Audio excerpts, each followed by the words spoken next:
Hello everyone, this is Istakhar Khan, instructor of workshop calculation and science. Ahmad Abdullah गरीब ITI के YouTube channel में आप सभी का स्वागत है। जैसा कि स्टूडेंट्स हमने पढ़ा था लास्ट सेशन में कि फ्रैक्शंस क्या होता है और फ्रैक्शंस के टाइप कितने होते हैं और उनको पहचानने का क्या तरीका है, और उस टॉपिक्स यानी फ्रैक्शन से रिलेटेड हमने कुछ सम सॉल्व किए थे। लेकिन हमारा टॉपिक क्या था? Fraction and decimal. यानी आज के टॉपिक में हम लोग स्टूडेंट्स यानी आज के सेशन में हम लोग पढ़ने वाले हैं कि डेसिमल क्या होता है, डेसिमल की डेफिनेशन क्या है और उससे रिलेटेड सम सॉल्व करेंगे जैसे कन्वर्जन के लिए। तो आइए स्टूडेंट्स आज का सेशन मैं स्टार्ट करता हूं। जैसा कि आप देख रहे हैं मैंने पॉइंट लिया हुआ है, मतलब एक डेफिनेशन लिया हुआ है डेसिमल। डेसिमल की एक डेफिनेशन जो आपको किसी भी बुक में मिल जाता है, चाहे वो एसएससी की बुक हो या और किसी भी बुक में आपको ये डेफिनेशन मिल जाती है। तो डेफिनेशन का लिखने का जो तरीका है वो थोड़ा थोड़ा अलग अलग रहता है, लेकिन जो भी डेफिनेशन होती है उसका मीनिंग यानी मतलब सबका सेम ही होता है। जैसे कि मैंने एक नॉर्मल डेफिनेशन लिखा है, a fraction whose denominator is 10 और 10's multiple is called decimal fraction। ये इसका एक नॉर्मल डेफिनेशन है स्टूडेंट। जैसे मैंने यहां पर लिखा है 10 और ये है 10's, इसका मतलब समझ लीजिए। सबसे पहले होना चाहिए एक नंबर फ्रैक्शन में होना चाहिए, मतलब डिवाइड में होना चाहिए। तो क्या बोला? whose denominator is 10 और 10's, यानी कम से कम डिवाइड में 10 और 10's का मतलब क्या होता है? आप स्क्वायर बोल सकते हो 10 का स्क्वायर, या आप ऐसे बोल सकते हो कि 10 में एक एक जीरो आप आगे बढ़ाते चले जाइए। जैसे 5/10 है, उसके बाद मैंने क्या लिखा है 17/100। आप देख सकते हैं पहले 10 था, अभी यहां पर क्या है 100 है, और फिर नेक्स्ट में आपने क्या लिखा है 1000। मैंने मतलब एक जीरो था, दो जीरो हो गए और तीन जीरो, ये ऐसे आपके बढ़ते हुए चले जाएंगे। ये कहलाता है, इस टाइप का कुछ अगर लिखा हुआ है तो वो कहलाता है कि डेसिमल फ्रैक्शन में है। लेकिन 5/10 होना चाहिए, या तो किसी भी नंबर के अपॉन में 10 या 100 या फिर 1000 होना चाहिए। लेकिन स्टूडेंट्स आपने तो ज्यादातर नंबर्स देखे होंगे कि डेसिमल में रहता है वो कि 78.9325 ऐसा कुछ लिखा रहता है डेसिमल में। जैसा कि आप सभी ने मालूम है, सभी को पता ही है कि डेसिमल है मतलब पॉइंट होना चाहिए।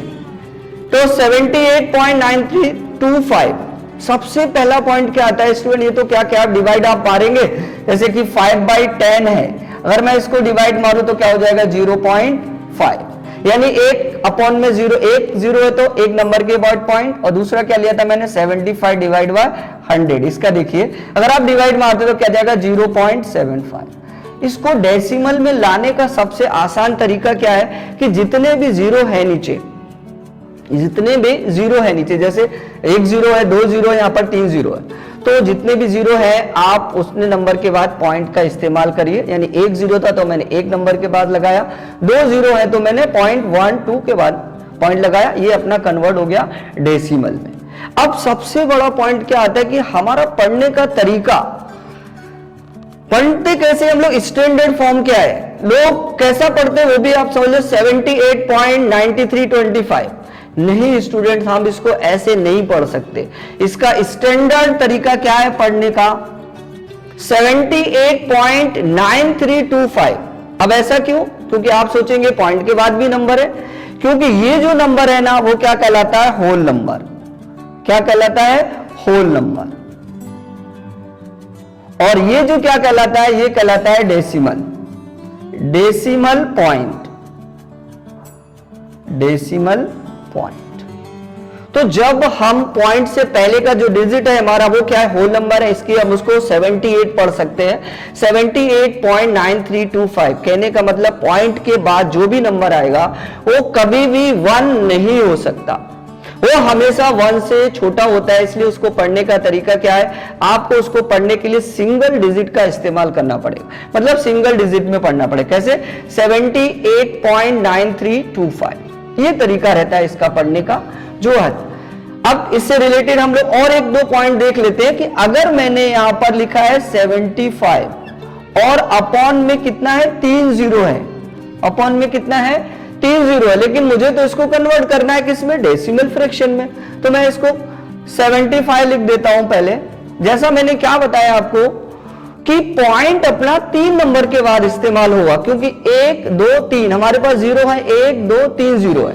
अब लेकिन नंबर हमारे पास 75 है सिर्फ, तो हमारे पास 2 डिजिट है, तो क्या करना होगा हमको, एक 0 बढ़ाना पड़ेगा, उसके बाद आपको पॉइंट का इस्तेमाल करना पड़ेगा।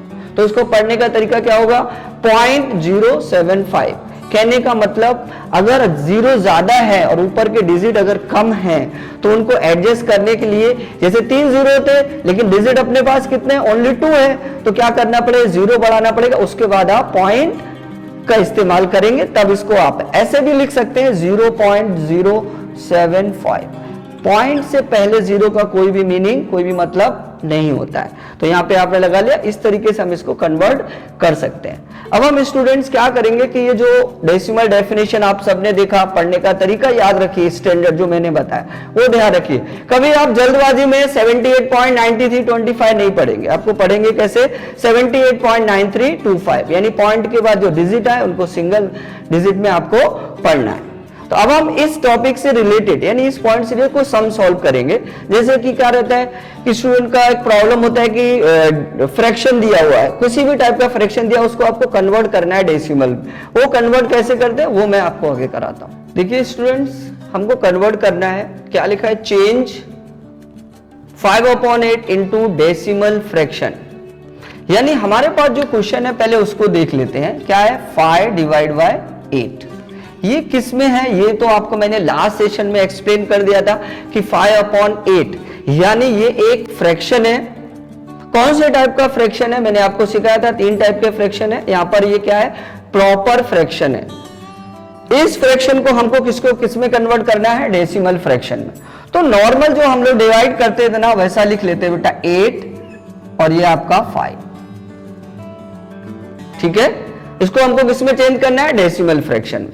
अब ये कितना है, 8 है और 5 को डिवाइड करना है, जो कि पॉसिबल नहीं है। दोस्त नहीं पॉसिबल तो क्या लगाना पड़ेगा, पॉइंट, और आपका यहां पर आ जाएगा 0। अब आप 8 से 50 को डिवाइड करिए पहले। 8 6 जा कितना होता है, 48।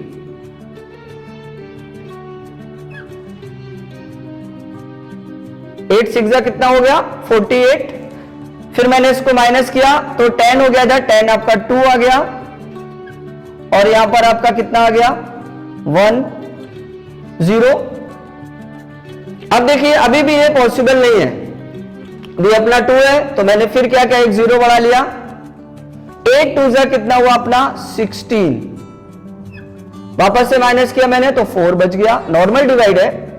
फिर आपने एक 0 बढ़ा लिया, फिर 8 5 जा कितना हो गया आपका, 40। अब देखिए ये कुछ भी नहीं बचा, यानी आपका आंसर कितना आया, 0.625। नॉर्मल डिवाइड है कि जो 8 है उससे हमने 5 को डिवाइड किया, डिवाइड नहीं हो रहा था, और फिर मैंने इसे लेके इसको सॉल्व किया, तो आंसर कितना आया आपका, 0.625, यानी ये कन्वर्ट हो गया आपका डेसिमल फ्रैक्शन में। 0.625 पढ़ने का तरीका सेम, 0.625 ये कन्वर्जन होता है आपका 5/8 का, जो हमारा प्रॉपर फ्रैक्शन था, जिसको हमने कन्वर्ट किसमें कर दिया, डेसिमल फ्रैक्शन में। सो स्टूडेंट्स, अपना सेकंड क्वेश्चन मैंने लिया है, चेंज 0.125 इनटू फ्रैक्शन। यानी कहने का मतलब सबसे पहले क्वेश्चन चेक कर लेते हैं, 0.125। पहले क्या था, फ्रैक्शन से हम लाए थे डेसिमल में, अभी हमारे पास क्वेश्चन क्या है, डेसिमल है, इसको हमको कन्वर्ट करना है फ्रैक्शन में। तो कन्वर्ट कर लेते हैं। देखिए रूल क्या बोलता है कि पॉइंट जो है, पॉइंट कितने नंबर के बाद है, सबसे पहले 125 लिख लेता हूं मैं, और पॉइंट कितने नंबर के बाद है वो चेक करिए, 1 2 3, यानी पॉइंट कितने नंबर के बाद है अपना, 3 नंबर के बाद। तो 1 लिखा मैंने, और 0 कितने आ जाएंगे, 3। सिंपल तरीका, जितने भी नंबर के बाद पॉइंट आया है उतने अपॉन में 0 आ जाएंगे। अब ये जो आंसर आया स्टूडेंट्स, ये आया 125 डिवाइड बाय 1000, और ये क्या लिखा है, फ्रैक्शन में कन्वर्ट करना है। तो ये क्या फ्रैक्शन में कन्वर्ट हो गया है, मुझे भी लग रहा है, क्योंकि जो नंबर डिवाइड में आ गया वो फ्रैक्शन में हो गया, और रूल के मुताबिक ये दिख भी रहा है कि 125 डिवाइड बाय 1000 है, ये फ्रैक्शन है। लेकिन एक्चुअल में स्टूडेंट ये फ्रैक्शन है या नहीं, जो मैंने लास्ट सेशन में बताया था, वापस से रिपीट कर दूं, ये बेटा एक्चुअल में अभी जो है वो फ्रैक्शन की कंडीशन में नहीं है। रूल क्या बताया था मैंने कि जब तक ये नंबर एक सेम नंबर से डिवाइड होते रहेंगे तब तक ये फ्रैक्शन हम इसको नहीं बोल सकते। देखिए आप चेक कर लेते हैं, देखिए ये 25 से डिवाइड हो रहा है, 25 5 जा 125, 25 4 जा 100, ये आ गया आपका कितना आ गया अपना ये 5 डिवाइड बाय 40। आप देखिए इससे पहले भी ये फ्रैक्शन दिख रहा था, अभी भी ये फ्रैक्शन दिख रहा है, अभी भी ये एक्चुअल फ्रैक्शन नहीं आया है, क्योंकि अभी भी ये एक ऐसे नंबर से डिवाइड हो रहा है, सेम नंबर से डिवाइड हो रहा है। आप देख सकते हैं 5 1 जा 5 और 5 8 जा कितना हुआ 40, तो ये आया आपका 1/8। अब देखिए 1/8, अब ये डिवाइड नहीं हो रहा है, 1 सिर्फ 1 से ही डिवाइड हो सकता है और 8 जो है वो 2 से 4 से और 8 से डिवाइड हो सकता है। इसका मतलब हम इसके आगे कंडीशन में नहीं जा सकते, जा तो सकते हैं लेकिन अगर मैं इसको आगे सॉल्व करने जाऊंगा तो ये रिटर्न आंसर आना चाहिए 0.125। कहने का मतलब जब कोई फ्रैक्शन डिवाइड होता रहता है, जब तक डिवाइड होता रहता है तब तक वो फ्रैक्शन नहीं होता है। जब वो डिवाइड होना क्लोज हो जाता है, जो आंसर आता है अपना से 1/8 आया, इसको आप कह सकते हैं कि ये अब फ्रैक्शन में है, ये अब फ्रैक्शन में है। अब कौन से टाइप का फ्रैक्शन है वो अपने को डेफिनेशन से पता चलता है। जैसे 1/8 है, ये कौन सा है, प्रॉपर फ्रैक्शन है। जो मैंने बताया था कि ऊपर का टर्म अगर छोटा है और नीचे का टर्म अगर बड़ा है तो वो कहलाता है प्रॉपर फ्रैक्शन। स्टूडेंट्स आज के टॉपिक का अपना तीसरा क्वेश्चन है चेंज 0.72 इनटू फ्रैक्शन। सबसे पहले क्वेश्चन लिख लेता हूं मैं, लिख लिया मैंने 0.72, राइट। अब क्या करना है, वही सेम, ऊपर का डिजिट कितना है 72 ले लिया मैंने। अब पॉइंट कितने नंबर के बाद आया, डिजिट कितने डिजिट के बाद आया, तो 1 2, यानी 1 तो ऑलरेडी रहता ही है और कितने जीरो आएंगे, 2 जीरो आएंगे नीचे, ठीक है। ये हो गया आपका, क्या हो गया अभी 72 डिवाइड बाय 100। वही कंडीशन सेम आपको ध्यान रखना है कि अभी ये फ्रैक्शन दिख रहा है लेकिन ये एक्चुअल में फ्रैक्शन अभी नहीं है। कट कर लेते हैं बेटा, 4 से करो, 4 1 जा 4, यहां आपका कितना रह गया 3 और 4 8 जा कितना हो गया 32, ये कट हो गया। 4 2 जा 8, यहां पे 2 बच गया आपका 0 और 4 5 जा आपका कितना आ गया 25, यानी आपका आंसर कितना हो गया 18 डिवाइड बाय 25। अब देख लेते हैं, हम चेक कर लेते हैं कि ये फ्रैक्शन हो गया क्या नहीं। देख लीजिए ऊपर कितना है 18 है और नीचे कितना है 25। हम इस नंबर को, जो हमारे पास नंबर आया है 18 डिवाइड बाई 25, इसको हम सेम नंबर से डिवाइड नहीं कर सकते। क्यों? क्योंकि 18 को हम 2 से डिवाइड कर सकते हैं, 3 से, 6 से, 9 से, 18 से, लेकिन ये सेम नंबर से नीचे डिवाइड नहीं होगा, क्योंकि 25 सिर्फ 5 से डिवाइड हो सकता है या फिर वो 25 से डिवाइड हो सकता है। तो आप इसको बोलेंगे कि ये जो है कंडीशन हमारी जो है अभी ये फ्रैक्शन में आ गया, ये हमारा फाइनल आंसर हो गया। उम्मीद करता हूं कि आज का सेशन आपको पसंद आया होगा। अगर आपने अभी तक हमारे YouTube चैनल को सब्सक्राइब नहीं किया है तो सब्सक्राइब, लाइक और शेयर कर दीजिए और हाँ, बेल आइकन को दबाना ना भूलें। Thank you so much.